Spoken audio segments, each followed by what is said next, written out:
निवडणुका आल्या की प्रत्येकाकडे मांत्रिक तांत्रिक येतात असं म्हटलेलं आहे अनिल बोंडेंनी।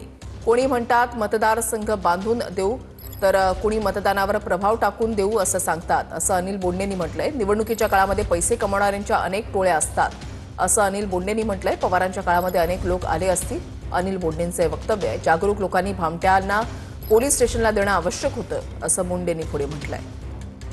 निवडणूक जेव्हा लढवतो ना तेव्हा प्रत्येकाकडे मांत्रिकी येतात, तांत्रिकी येतात। कोणी म्हणतात आम्ही मतदारसंघ बांधून देऊ मंत्र्यांनी। तसेच शरद पवार साहेबांकडे उद्धव ठाकरेंकडे निश्चितपणे गेले असतील। पवार साहेबांनी तर पूर्ण आयुष्य गेलं आहे त्यांचं।